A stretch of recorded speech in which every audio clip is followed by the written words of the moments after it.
Can we trust the Scriptures? In Daniel 5, we have the story of Belshazzar's feast. The chapter tells us that Belshazzar, a pagan king, was trashing the holy by having a riotous feast in Babylon from the plates and the vessels that were used in the temple in Jerusalem. Plates and vessels that had been stolen from the temple at the time of the exile. And in the middle of this riotous party, Belshazzar was stunned to see a disembodied hand writing on the wall, writing words he could not understand.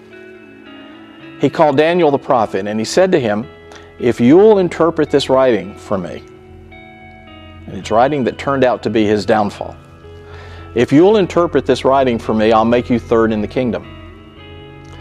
Critics of Scripture had a field day with that. For decades, they laughed at this story that couldn't get it right because they said, everybody knows that in stories like this that come from fiction or mythology, the person is always promised the second position in the kingdom, right up next to the king. The Bible can't even get that right, they said. All Daniel was offered was the third position. But archaeologists keep digging in the Middle East, and they uncovered evidence that Belshazzar's father, Nabonidus, was still alive.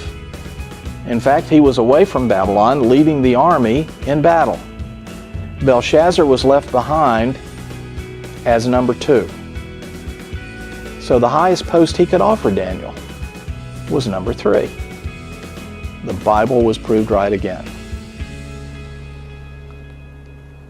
How about the story of David in the Old Testament? Critics said for years there's no external evidence that David even existed. David's a pivotal character. David's a pivotal character in the Old Testament with influence in the New. And what if there were no David? What would that do to the credibility of Scripture? And then in 1993, not that long ago, archaeologists found reference to the house of David, and the critics were strangely silent.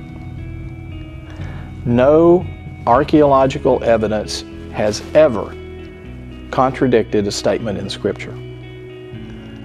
But example after example could be given of archaeology supporting the veracity and the truthfulness of Scripture. Do you know that we have more ancient manuscripts of the Bible than we do of any other ancient document, by far? And the ancient manuscripts that we have are closer to the originals. They're copies, but they're closer to the originals than any other ancient manuscripts are to their originals, by far. Do you know that of all of the places where there are even any differences in manuscripts, none of them have to do with significant theological issues? They're usually about how many soldiers are in the army or what was the name of the town that Jesus passed through. But they don't deal with whether Jesus is the Son of God. They don't deal with whether salvation is by faith.